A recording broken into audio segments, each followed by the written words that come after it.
pemberdayaan sosial. Maka yang kita bahas di sini adalah mengenai pengertian dan ruang lingkupnya apa aja di sekitaran pemberdayaan sosial ini ya. Baik, langsung kita mulai. Oke, nah inilah yang mau kita bahas dalam materi pertemuan ini. Ada pengertian pemberdayaan, ada pengertian pemberdayaan sosial atau pemberdayaan masyarakat. Jadi ini sama aja ya, mau pemberdayaan sosial, pemberdayaan masyarakat itu sebenarnya dua hal yang beda istilah, tapi prakteknya dan teorinya itu hampir sama ajanya sebenarnya gitu ya. Kemudian aspek-aspek pemberdayaan sosial itu apa saja, ciri-ciri pemberdayaan sosial itu, dan yang terakhir indikator pemberdayaan sosial. Jadi ada 5 submateri ya yang akan kita bahas kali ini ya. Baik, langsung saja ini pengertian dari pemberdayaan. Sebelum masuk ke pemberdayaan sosial, ya pertama kita tahu dulu apa sebenarnya arti pemberdayaan itu kan gitu ya.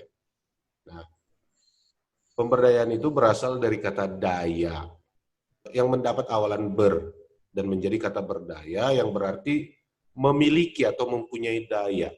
Ya, arti daya di situ artinya kekuatan. Ya, berdaya itu memiliki kekuatan. Maksudnya di sini berarti memampukan atau membuat kita atau membuat orang lain atau membuat siapapun mampu dan bisa memiliki kekuatan. Kekuatan untuk apa? Nanti lebih lanjut kita bahas ya. Nah, kalau pemberdayaan itu membuat sesuatu menjadi berdaya atau mempunyai daya atau mempunyai kekuatan. Nah, ini dulu pengertian pemberdayaan ini. Dari sini dulu kita dasarnya. Pahami dulu kalau pemberdayaan itu artinya membuat sesuatu itu atau membuat seseorang itu atau membuat sekelompok tertentu itu menjadi memiliki yang namanya daya atau kekuatan. Yang artinya sebelumnya mereka tidak memiliki kekuatan berarti kan gitu.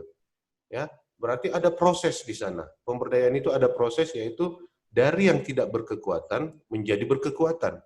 Dari yang tidak berdaya menjadi berdaya. Nah, kemudian pemberdayaan itu berasal dari bahasa Inggris, yaitu empowerment, yang bisa diartikan sebagai pemberkuasaan atau pemberian atau peningkatan kekuasaan. Nah, ini lagi, tadi hanya ke daya atau kekuatan, sekarang sudah masuk dia ke kekuasaan. Lihat, perhatikan di sini, pemberian atau peningkatan. Berarti kembali ke yang saya jelaskan tadi, orang-orang yang belum berkuasa atau pihak-pihak yang belum berkuasa diberikan atau ditingkatkan kekuasaannya, powernya. Ya, itu dia pemberdayaan itu ya. Nah, pemberdayaan sebagai terjemahan dari empowerment mengandung dua pengertian. Yang pertama, to give ability or enable to, yang artinya memberi kecakapan atau kemampuan atau memungkinkan. Ya, to give power of authority, yang artinya memberi kekuasaan. Ya, kalau tadi memberi kemampuan atau kemungkinan, yang kemudian ini memberi kekuasaan. Artinya gini, ini adalah proses dan hasil. To give ability itu adalah prosesnya, to give power itu adalah memberi bulat-bulat, memberi kekuasaan penuh, itu adalah hasil. Karena ada yang dikatakan pemberdayaan ini sebenarnya bisa berupa proses, juga bisa berupa hasil. Diterjemahkan memberi kecakapan atau kemampuan, atau memungkinkan. Yang tidak punya kemungkinan jadi mungkin, ya, dengan adanya pemberdayaan itu. Atau memberi kekuasaan, yang tadinya powerless atau nggak punya kuasa apapun, nggak punya kekuatan apapun, akhirnya bisa punya kuasa tertentu. Kan gitu, itu artinya. Itulah pemberdayaan itu ya. Itu dulu yang harus kita pahami ya. Oke, nah ide utama pemberdayaan bersentuhan dengan kemampuan untuk membuat orang lain melakukan apa yang kita inginkan terlepas dari keinginan dan minat mereka. Itu menurut Edi Soeharto ya. Pemberdayaan adalah suatu kegiatan yang berkesinambungan, dinamis, secara sinergis, mendorong keterlibatan semua potensi yang ada secara evolutif dengan keterlibatan semua potensi tersebut. Itu menurut Suhendra. Nah, Pemberdayaan adalah meningkatkan kekuasaan atas mereka yang kurang beruntung. Empowerment aims to increase the power of disadvantaged. Yang artinya di sini ditujukan memang program pemberdayaan ini selalu ditujukan kepada yang kurang mampu, kurang beruntung, kurang bisa, kurang punya kekuatan, dibuat menjadi berkekuatan, dibuat menjadi beruntung, dibuat menjadi mampu. Itu aja tujuannya dulu. Ini agak panjang, ini menurut Muhammad Ali Aziz ya. Pemberdayaan adalah sebuah konsep yang fokusnya adalah kekuasaan. Ingat, fokusnya adalah kekuasaan. Pemberdayaan secara substansial merupakan proses memutus atau breakdown dari hubungan antara subjek dan objek. Proses ini mementingkan pengakuan subjek akan kemampuan atau daya yang dimiliki objek. Secara garis besar, proses ini melihat pentingnya mengalirkan daya dari subjek ke objek. Hasil akhir dari pemberdayaan adalah beralihnya fungsi individu yang semula objek menjadi subjek yang baru. Sehingga relasi sosial yang nantinya hanya akan dicirikan dengan relasi sosial antara subjek dengan subjek lain. Kemudian pemberdayaan adalah suatu upaya untuk membangun daya itu. Tentu ya kan, apa yang dibangun dalam pemberdayaan ya pasti dayanya, kekuatannya, kemampuannya kan gitu. Dengan cara mendorong, memotivasi, dan membangkitkan kesadaran akan potensi yang dimiliki serta berupaya untuk mengembangkannya. Dan kemudian menurut Parson, pemberdayaan adalah sebuah proses dengan mana orang menjadi cukup kuat untuk berpartisipasi dalam mengontrol dan mempengaruhi terhadap kejadian-kejadian serta lembaga-lembaga yang mempengaruhi kehidupannya. Nah, kalau di sini si Parson lebih mengutamakan ke akan adanya saling mempengaruhi yang terjadi ya. Pemberdayaan tidak sekedar memberikan kewenangan atau kekuasaan. Oke, itu garis bawahi dulu. Tidak sekedar memberikan kewenangan atau kekuasaan kepada pihak yang lemah saja. Dalam pemberdayaan terkandung makna proses pendidikan dalam meningkatkan kualitas individu, kelompok, atau masyarakat sehingga mampu berdaya, memiliki daya saing, dan mampu hidup mandiri. Pemberdayaan menekankan bahwa orang yang memperoleh keterampilan, pengetahuan, dan kekuasaan yang cukup untuk mempengaruhi kehidupannya dan kehidupan orang lain yang menjadi perhatiannya. Nah, kita masuk ke pengertian pemberdayaan sosial masyarakat. Oke, nah, menurut modul KKN tematik Desa Membangun Pemberdayaan Masyarakat Desa yang dikeluarkan oleh Kementerian Desa Pembangunan Daerah Tertinggal dan Transmigrasi tahun 2019, pemberdayaan dipahami sangat berbeda menurut cara pandang orang maupun konteks kelembagaan, politik, dan sosial budayanya. Pemberdayaan sebagai proses mengembangkan, memandirikan, menswadayakan, memperkuat posisi tawar-menawar masyarakat lapisan bawah terhadap kekuatan-kekuatan penekan di segala bidang dan sektor kehidupan.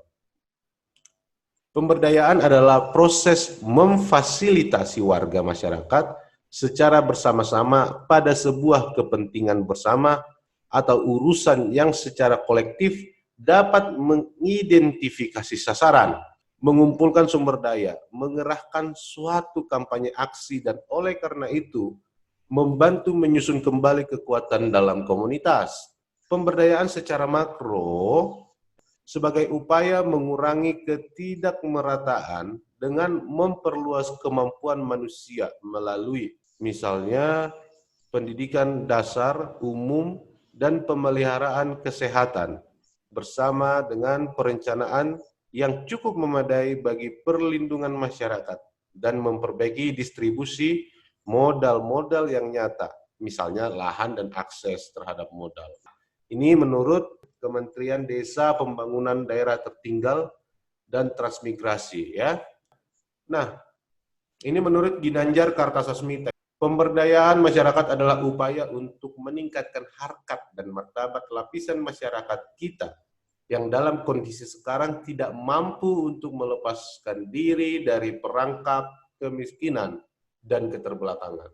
Dengan kata lain, memberdayakan adalah memampukan dan memandirikan masyarakat. Bisa mandiri. Itu sebenarnya tujuan pemberdayaan masyarakat menurut Kartasasmita, Ginanjar ya. Nah, kemudian menurut Sunyoto Usman, pemberdayaan masyarakat adalah sebuah proses dalam bingkai usaha memperkuat apa yang lazim disebut community self-reliance atau kemandirian dalam proses ini. Masyarakat didampingi untuk membuat analisis masalah yang dihadapi, dibantu untuk menemukan alternatif solusi masalah tersebut, serta diperlihatkan strategi memanfaatkan berbagai kemampuan yang dimiliki. Nah, kalau menurut Sunyoto, kalau tadi Ginanjar lebih menekankan kepada peningkatan kemampuan dan kemandirian, kalau Sunyoto lebih menekankan dia kepada pendampingan. Intinya pendampingan. Pemberdayaan masyarakat itulah pendampingan terhadap masyarakat. Didampingi, dibantu, diperlihatkan, didukung. Ya, itu menurut Sunyoto. Kalau tadi Ginanjar, dia fokusnya memandirikan supaya bisa berjuang sendiri. Kalau Sunyoto, dia fokusnya di pendampingan. Nah, menurut Wijaya, gimana lagi ini menurut Wijaya? Pemberdayaan masyarakat adalah upaya meningkatkan kemampuan dan potensi yang dimiliki masyarakat, sehingga masyarakat dapat mewujudkan jati diri, harkat, dan martabatnya secara maksimal untuk bertahan dan mengembangkan diri secara mandiri, baik di bidang ekonomi, sosial, agama, dan budaya. Hampir sejalan dengan pendapat dari Ginanjar Kartasasmita, yaitu intinya adalah memandirikan. Oke, kita lanjut. Nah, ini menurut Sumaryadi. Pemberdayaan masyarakat adalah upaya mempersiapkan masyarakat seiring dengan langkah memperkuat kelembagaan masyarakat agar mereka mampu mewujudkan kemajuan, kemandirian, dan kesejahteraan dalam suasana keadilan sosial yang berkelanjutan. Oke. Nah, kalau di sini Sumaryadi bukan cuma masyarakatnya, ya. Dia dikatakan di sini mempersiapkan masyarakat seiring dengan langkah memperkuat juga lembaga-lembaga kemasyarakatannya, jangan cuma masyarakatnya. Ya.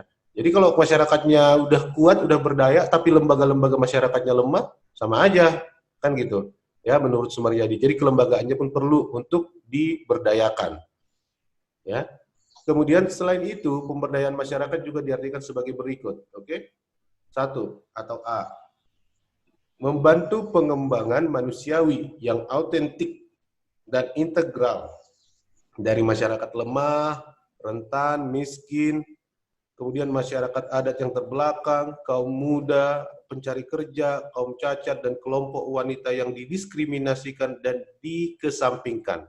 Kemudian, memberdayakan kelompok-kelompok masyarakat tersebut secara sosial ekonomis sehingga mereka dapat lebih mandiri dan dapat memenuhi kebutuhan dasar hidup mereka, namun sanggup berperan serta dalam pengembangan masyarakat.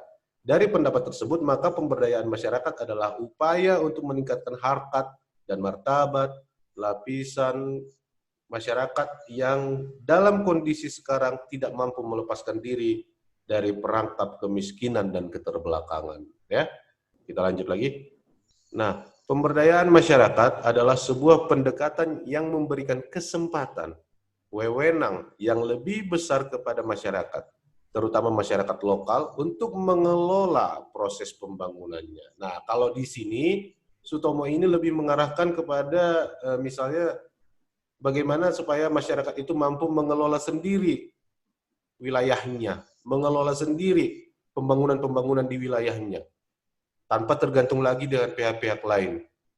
Pemberdayaan sebagai suatu proses sengaja yang berkelanjutan, berpusat pada masyarakat lokal, dan melibatkan prinsip saling menghormati, refleksi kritis, kepedulian dan partisipasi kelompok, dan melalui proses tersebut, orang-orang yang kurang memiliki bagian yang setara akan sumber daya berharga memperoleh akses yang lebih besar dan memiliki kendali atas sumber daya tersebut. Ya, ini menurut Perkins dan Zimmerman. Nah, menurut Sumodiningrat, ya, pemberdayaan masyarakat merupakan upaya untuk memandirikan masyarakat lewat perwujudan potensi kemampuan yang mereka miliki. Adapun pemberdayaan masyarakat senantiasa menyangkut dua kelompok yang saling terkait, yaitu masyarakat sebagai pihak yang diberdayakan dan pihak yang menaruh kepedulian sebagai pihak yang memberdayakan.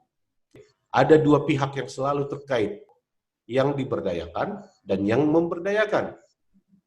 Siapa yang memberdayakan? Adalah orang-orang yang menaruh kepedulian. Modal utama memberdayakan orang lain itu adalah kepedulian. Maksudnya kenapa saya tekankan di sini?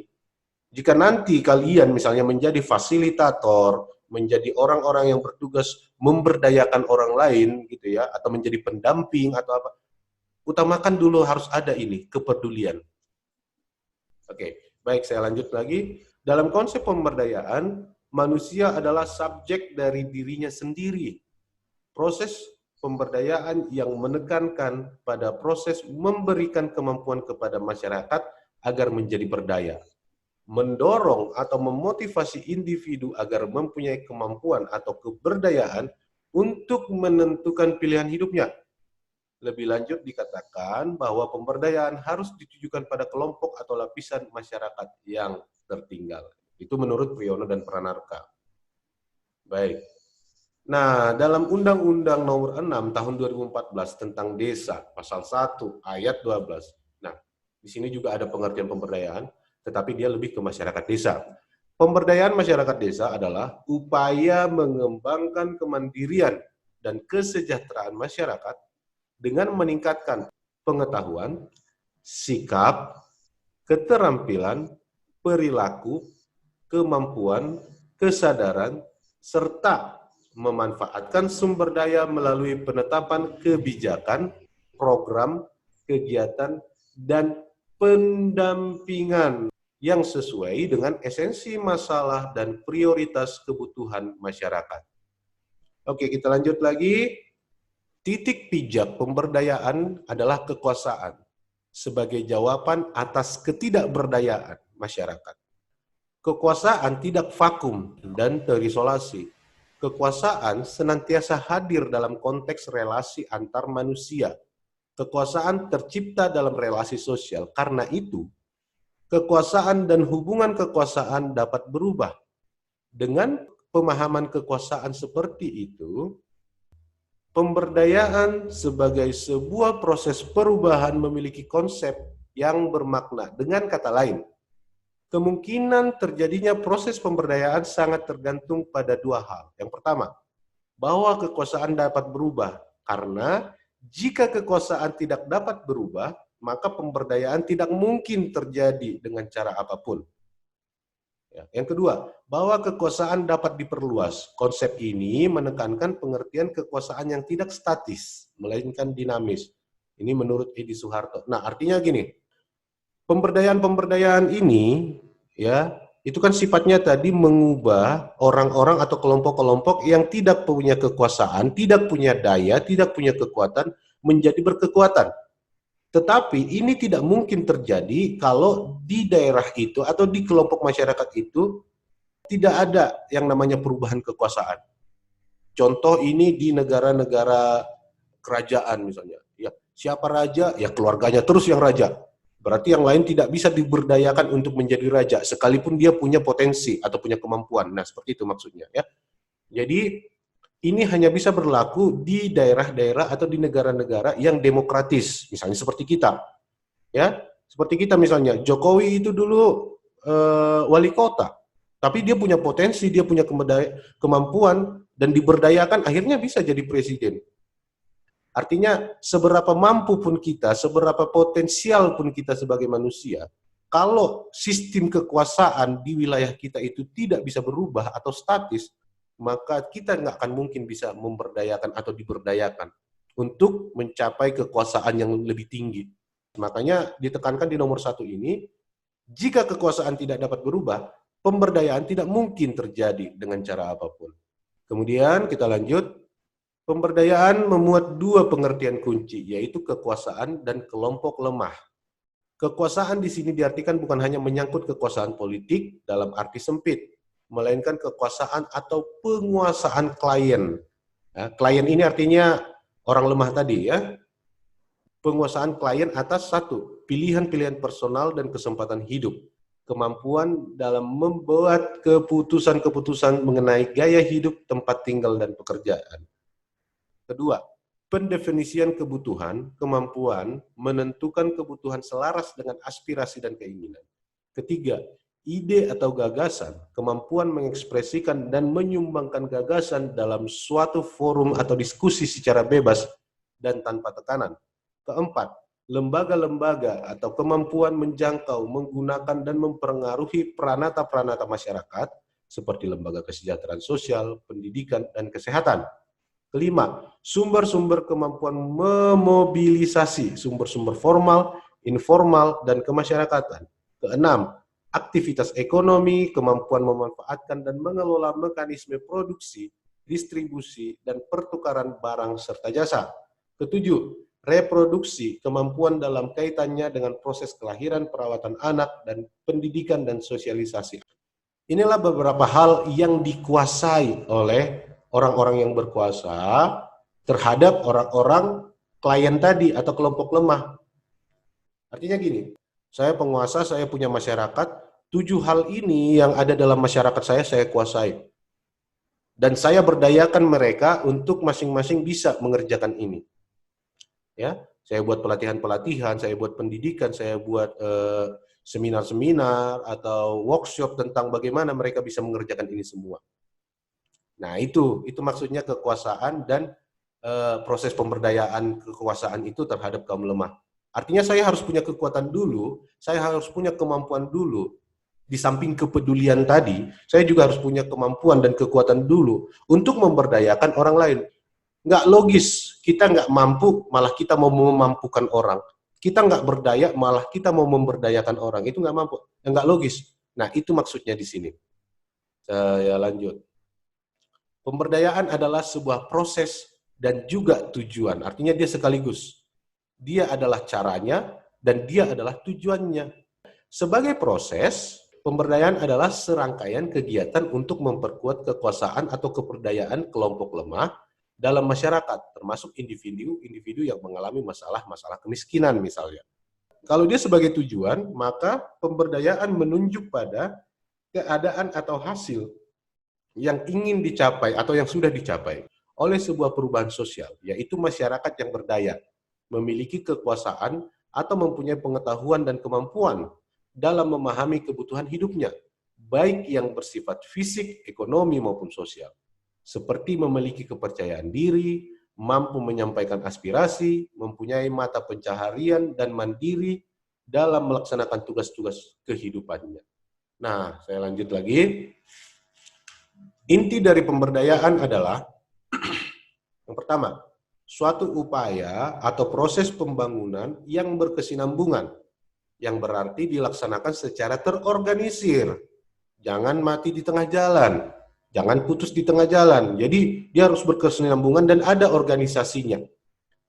Dan bertahap, dimulai dari tahap permulaan hingga tahap kegiatan tindak lanjut dan evaluasi. Follow up activity and evaluation.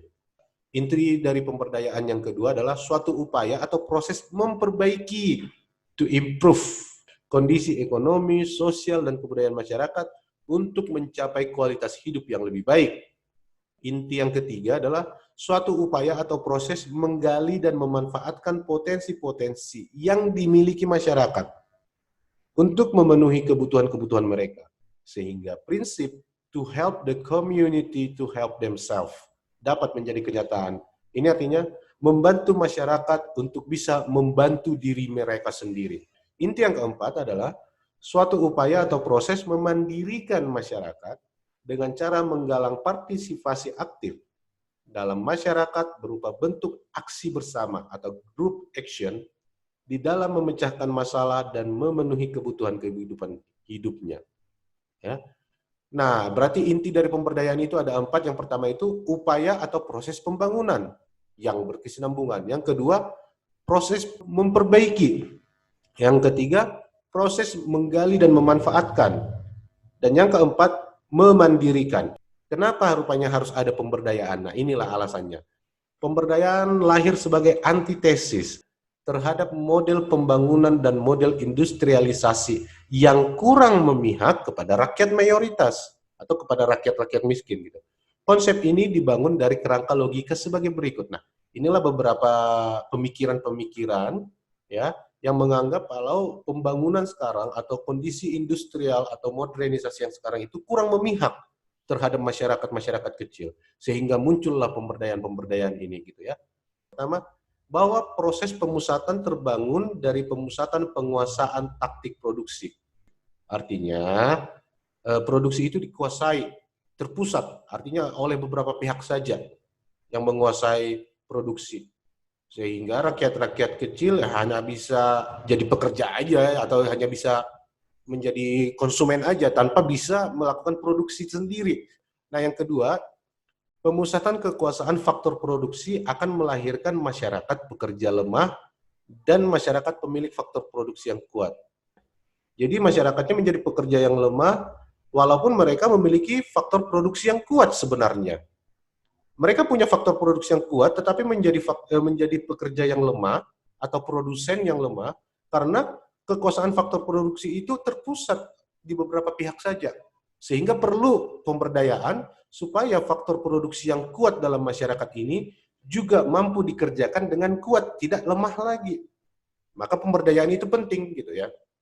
Nah, yang ketiga, kekuasaan akan membangun bangunan atas sistem pengetahuan, politik, hukum, dan ideologi yang manipulatif untuk memperkuat legitimasi. Artinya gini, orang-orang yang berkuasa itu, dia akan membangun sistem pengetahuan politik hukum untuk memanipulatif. Manipulatif ini artinya demi kepentingan legitimasinya, demi memperkuat legitimasinya, demi memperkuat posisinya, demi memperkuat kedudukannya. Dia akan membangun ini semua. Jadi kita yang rakyat kecil ini hanya jadi orang-orang yang dimanfaatkan untuk kekuatan legitimasi beberapa pihak penguasa tadi. Tanpa bisa memperkuat legitimasi sendiri. Atau tanpa bisa memperkokoh kedudukan atau kekuatan sendiri, ya. Jadi kita nggak bisa keluar dari pandangan itu, dari ideologi orang-orang berkuasa itu. Kita hanya bisa mengikutinya sehingga ya kita hanya bisa jadi pengikut-pengikut aja terus, tanpa bisa memberdayakan atau memaksimalkan pengetahuan sendiri, nggak bisa memunculkan ideologi sendiri. Nah, itulah yang ditentang sehingga muncullah pemberdayaan ini. Nah, kemudian kooptasi, koop itu artinya gini, ini hanya punyaku, ini hanya milikku, ini semua punyaku, nggak akan dibagi, bukan milik siapa. Kooptasi sistem pengetahuan, hukum, politik, dan ideologi secara sistematik akan menciptakan dua kelompok masyarakat, yaitu masyarakat yang berdaya dan masyarakat yang tidak berdaya. Akhirnya yang terjadi adalah dikotomi, yaitu masyarakat yang berkuasa dan manusia yang dikuasai. Nah, ini tadi yang saya jelaskan ya. Untuk membebaskan situasi menguasai dan dikuasai, maka harus dilakukan pembebasan melalui proses pemberdayaan bagi yang dikuasai. Nah, ini kooptasi ini tadi kan kooptasi pengetahuan, artinya pengetahuanmu itu harus sesuai pengetahuanku. Hukum yang kalian anut harus sesuai hukumku. Cara berpolitik atau cara ideologi kalian itu harus sesuai dengan ideologiku. Sehingga ada penguasaan, tidak bebas masyarakat itu. Nah, dengan adanya pemberdayaan ini, nah inilah dijelaskan. Untuk membebaskan situasi menguasai dan dikuasai, maka harus dilakukan pembebasan melalui proses pemberdayaan bagi yang dikuasai. Nah, keempat hal inilah penentangan atau pertentangan terhadap model pembangunan yang sekarang ini, dan inilah yang menjadi motivasi awal munculnya pemberdayaan terhadap masyarakat. Itu yang mau dijelaskan di sini oleh Ade Sasmito ini ya. Oke, kita lanjut lagi. Dalam rangka pemberdayaan ini, upaya yang amat pokok adalah peningkatan taraf pendidikan dan derajat kesehatan, serta akses ke dalam kemampuan sumber ekonomi, seperti modal, keterampilan teknologi, informasi, dan lapangan kerja. Pemberdayaan ini menyangkut pembangunan sarana dan prasarana dasar, baik fisik maupun non-fisik. Pemberdayaan adalah suatu kegiatan yang berkesinambungan, dinamis, secara sinergis, mendorong keterlibatan semua potensi masyarakat yang ada secara partisipatif. Dengan cara ini akan memungkinkan terbentuknya masyarakat madani yang majemuk, penuh kesinambungan kewajiban dan hak, saling menghormati tanpa ada yang asing dalam komunitasnya. Oke, kita lanjut, kita masuk ke aspek-aspek pemberdayaan sosial masyarakat. Nah, yang pertama, aspek dalam program pemberdayaan itu, ya. Program pemberdayaan masyarakat yang dilakukan pada dasarnya meliputi 4 aspek. Yang pertama, aspek fisik, seperti pembangunan prasarana fisik berupa misalnya pemasangan pembangkit listrik dengan memanfaatkan potensi energi setempat, pembangunan jalan, rumah ibadah, dan sarana lainnya yang dibutuhkan oleh masyarakat. Nah, kemudian sumber daya manusianya juga perlu diberdayakan, seperti pemberian beasiswa, peningkatan pengetahuan siswa di bidang pendidikan, dan lain sebagainya. Ya, ini yang menyangkut sumber daya manusianya. Kemudian dalam aspek ekonomi seperti pengembangan usaha kecil dengan memanfaatkan potensi sumber daya alam setempat. Dan aspek sosial budaya seperti pelestarian budaya setempat. Jadi seperti kalian misalnya punya kemampuan menari atau bermain musik, ya katakan musik tradisional, terus kalian buat semacam pelatihan atau membuka sanggar, ya. Nah, itu juga sudah termasuk program pemberdayaan, sudah termasuk dalam aspek pemberdayaan juga, aspek di bidang pemberdayaan sosial budaya. Jadi intinya di sini kalian menitik beratkan kepada apa yang ada di masyarakat itu yang bisa diberdayakan. Nah, kemudian ada lagi aspek ditinjau dari lingkup dan objek pemberdayaannya, ya.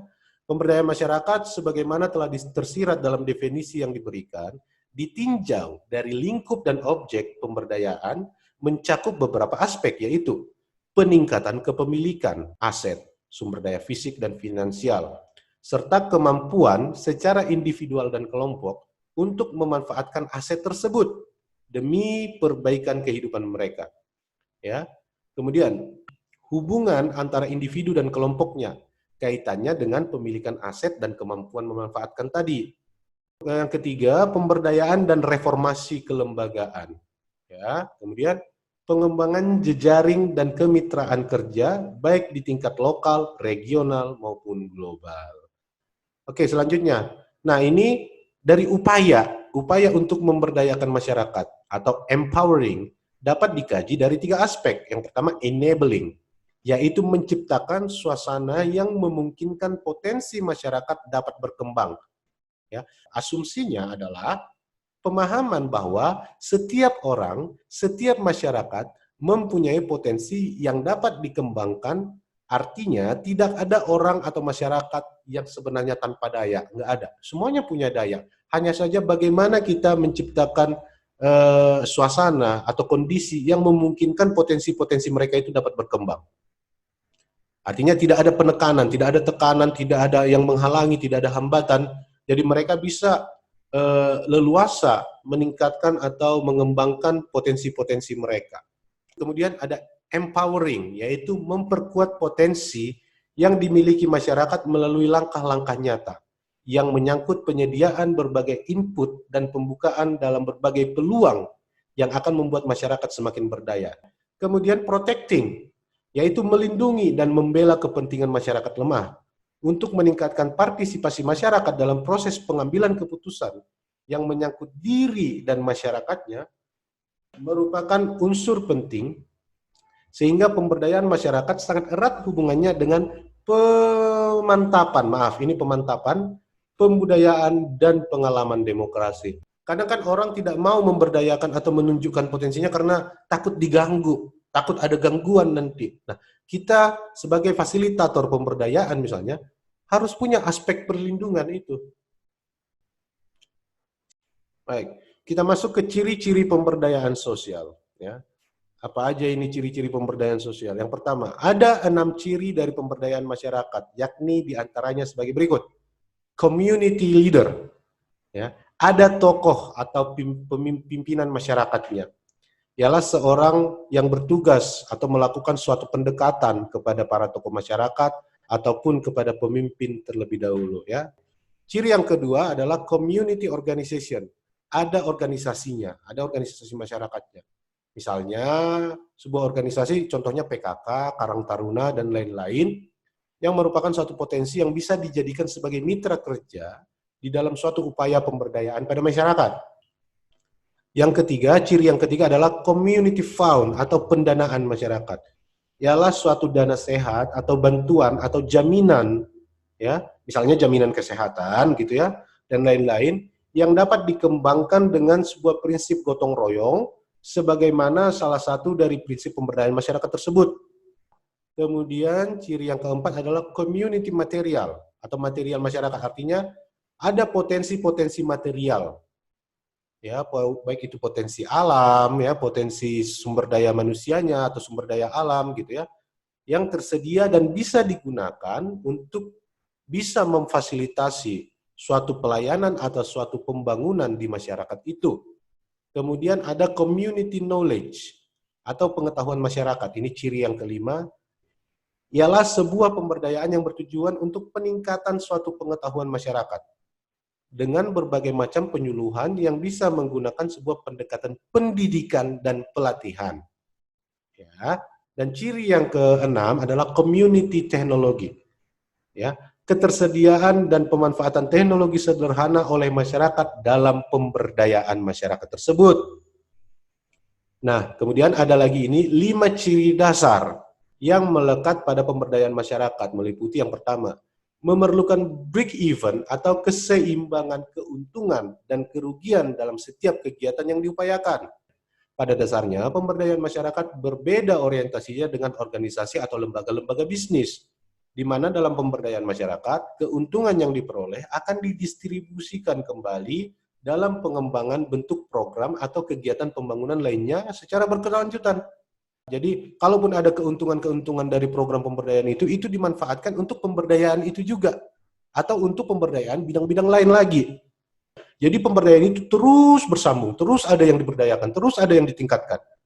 Nah, kemudian melibatkan partisipasi masyarakat. Pemberdayaan masyarakat baik dalam proses perencanaan maupun pelaksanaan yang dilakukan. Tidak terlepas dari keikutsertaan masyarakat yang berperan penting. Keberhasilan pemberdayaan atau program pemberdayaan memerlukan partisipasi masyarakat di dalamnya. Ciri yang ketiga yaitu melibatkan kegiatan pelatihan. Kegiatan pelatihan dalam sebuah program pemberdayaan masyarakat merupakan unsur yang tidak bisa dipisahkan dari usaha pembangunan yang dikembangkan. Kegiatan-kegiatan pelatihan dinilai mampu mendukung pelaksanaan pemberdayaan. Nah, kemudian harus dapat memaksimalkan pembiayaan sumber daya. Pemberdayaan masyarakat secara mendasar bertujuan untuk melakukan beragam perubahan. Misalnya yang terus diupayakan dalam hal pembangunan dengan pembangunan di berbagai bidang kehidupan. Tentunya harus memperhatikan pembiayaan sumber daya agar tidak berlebihan serta dapat mencapai tujuan yang diharapkan. Nah, ini juga penting, ya. Nggak mungkin kita bisa melakukan pelatihan, pendidikan, pendampingan atau pemberdayaan masyarakat, tapi nggak ada dananya. Setidaknya kita punya asupan dana, entah pun itu dana swadaya masyarakat, atau mencari sponsor, atau mencari donatur-donatur, boleh silakan. Nah, ya. Kemudian berfungsi sebagai penghubung antara kepentingan pemerintah yang bersifat makro dan mikro.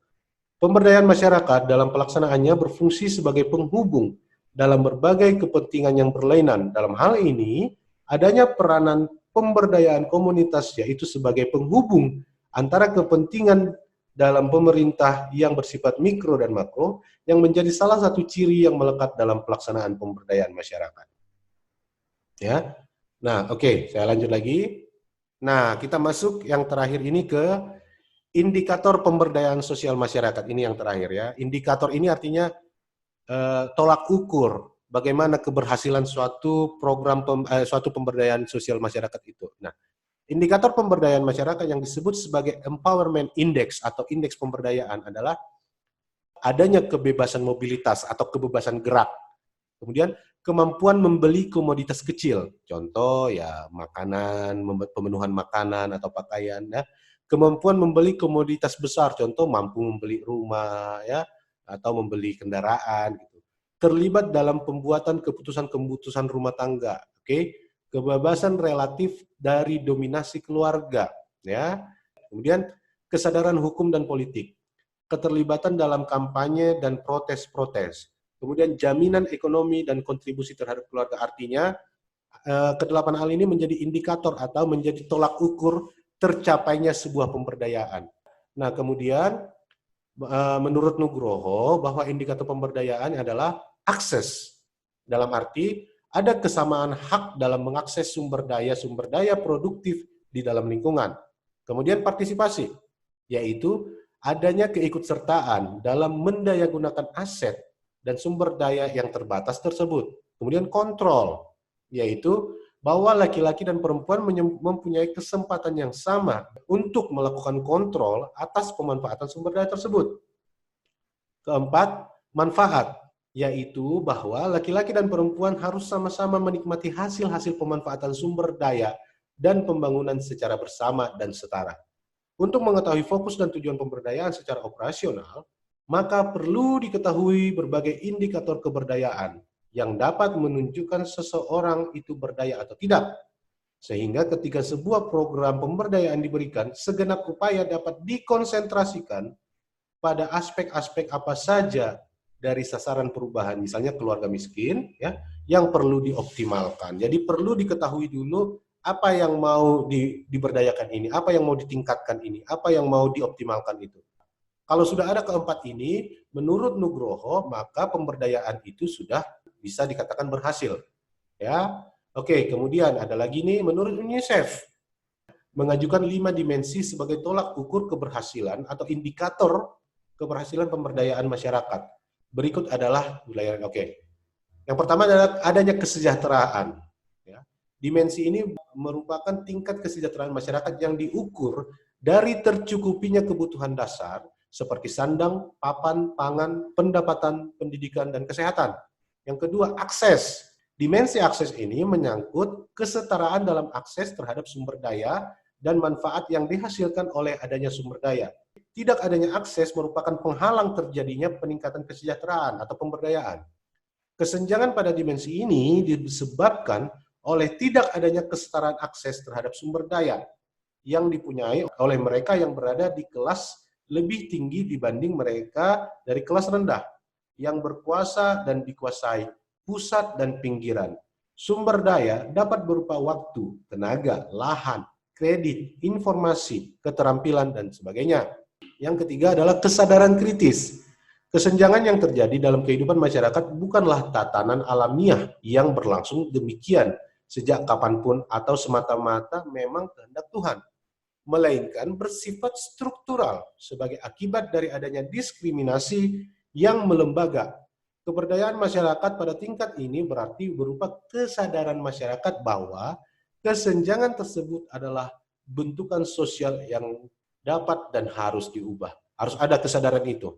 Jadi kalau masyarakatnya belum memiliki kesadaran kritis, berarti mereka masih terpengaruh, masih dipengaruhi, atau bahkan masih takut dengan penguasa, sehingga nggak mampu dan nggak berani mengeluarkan pendapatnya, mengeluarkan pandangan-pandangannya.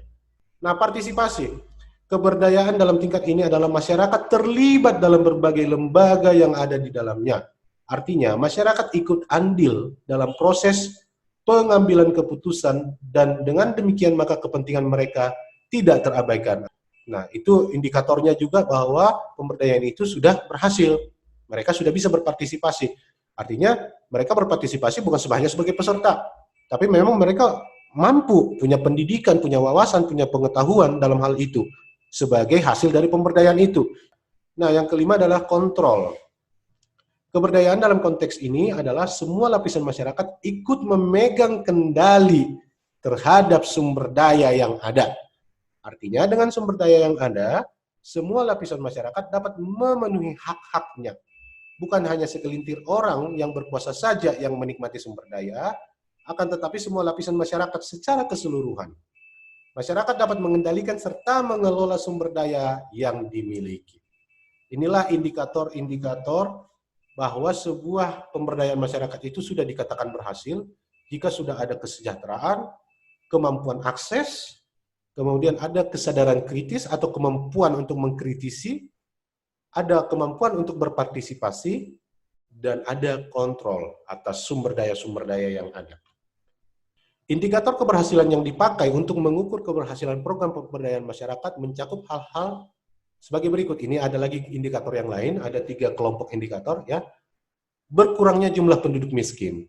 Itu salah satu tolak ukurnya kalau pemberdayaan itu sudah mulai berhasil, kalau sudah berkurang jumlah masyarakat miskinnya. Berkembangnya usaha peningkatan pendapatan yang dilakukan oleh penduduk miskin dengan memanfaatkan sumber daya yang tersedia. meningkatnya kepedulian masyarakat terhadap upaya peningkatan kesejahteraan keluarga miskin di lingkungannya, meningkatnya kemandirian kelompok yang ditandai dengan makin berkembangnya usaha produktif anggota dan kelompok, makin kuatnya permodalan kelompok, makin rapinya sistem administrasi kelompok, serta makin luasnya interaksi kelompok dengan kelompok lain di dalam masyarakat. Meningkatnya kapasitas masyarakat dan pemerataan pendapatan yang ditandai oleh peningkatan pendapatan keluarga miskin yang mampu memenuhi kebutuhan pokok dan kebutuhan sosial dasarnya. Terima kasih. Dukung kami, Domu Kuliah, dengan cara subscribe channel kami, bunyikan tanda loncengnya, like video kami, share ke teman-teman Anda, dan tinggalkan komentar. Terima kasih.